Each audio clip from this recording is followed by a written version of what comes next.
ఈ chicken fry recipe నా favourite అనమాట. పప్పుచారు, రసం, సాంబార్, పప్పు ఇలాంటి వాటిలోకి సైడ్ డిష్‌గా చాలా బావుంటుంది. చికెన్‌తో ఎప్పుడు కర్రీస్, గ్రేవీస్ లాంటివి చేసుకొని బోర్ కొట్టినప్పుడు ఇలా డ్రై ఫ్రై చేసుకోండి. చాలా చాలా బావుంటుంది. రెసిపీ కూడా చాలా ఈజీ. ఎలా చేసుకోవాలో చూసేయండి.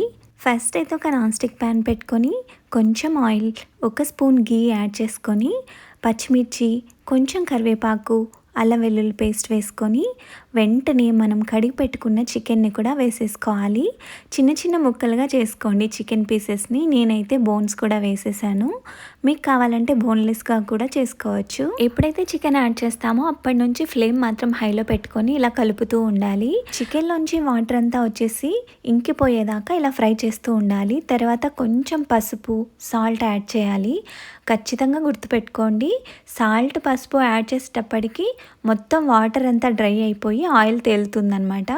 అప్పుడు మాత్రమే సాల్ట్, పసుపు యాడ్ చేసుకోవాలి. తర్వాత కూడా ఒక 5 మినిట్స్ దాకా ఉప్పు, పసుపు ముక్కలకి బాగా పట్టేంత వరకు హై ఫ్లేమ్లోనే ఫ్రై చేసుకుంటూ ఉండాలి. ఇలా ఫ్రై చేస్తే ముక్క మెత్తపడుకోకుండా, చెదిరిపోకుండా చికెన్ ఫ్రై బాగా వస్తుందన్నమాట. తర్వాత సన్నగా చాప్ చేసిన ఆనియన్, టొమాటోని యాడ్ చేసుకోండి. ఆనియన్, టమాటోని యాడ్ చేసుకున్న తర్వాత ఫ్లేమ్ కొంచెం మీడియంలో పెట్టుకొని మళ్ళీ అలాగే ఫ్రై చేసుకోవాలి. అయితే లిడ్ పెట్టడం మాత్రం మర్చిపోవద్దండి. ఇలా లిడ్ పెట్టడం వల్ల ఆనియన్, టొమాటో బాగా మగ్గుతాయి అన్నమాట.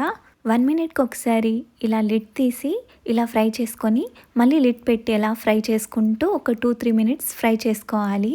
3-4 మినిట్స్కి ఇలా ఆనియన్, టొమాటో చక్కగా మగ్గిపోతాయి అన్నమాట. తర్వాత మనం డ్రై మసాలాలు యాడ్ చేసుకోవాలి.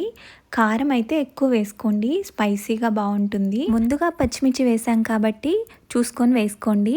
నాకైతే ఒక స్పూన్ కారం సరిపోయింది. కొంచెం ధనియాల పొడి, కొంచెం గరం మసాలా యాడ్ చేసుకున్నాను. డ్రై మసాలాలు యాడ్ చేసేటప్పుడు మనం ఫ్లేమ్ మాత్రం సిమ్లో పెట్టుకొని యాడ్ చేసుకోవాలి.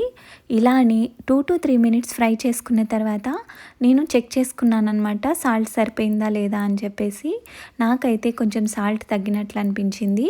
అందుకే కొంచెం సాల్ట్ యాడ్ చేసి మళ్ళీ గరం మసాలా కూడా యాడ్ చేసి కొత్తిమీర కూడా యాడ్ చేసుకున్నాను. అంతేనండి. ఇలా ఒక 2-3 మినిట్స్ ఫ్రై చేసుకుంటే చికెన్ ఫ్రై రెడీ. ఈ చికెన్ ఫ్రై నచ్చినట్లయితే ఖచ్చితంగా కామెంట్ చేయండి. నా రెసిపీస్ నచ్చినట్లయితే ఖచ్చితంగా ఛానల్ని సబ్స్క్రైబ్ చేసుకోండి. Thanks for watching.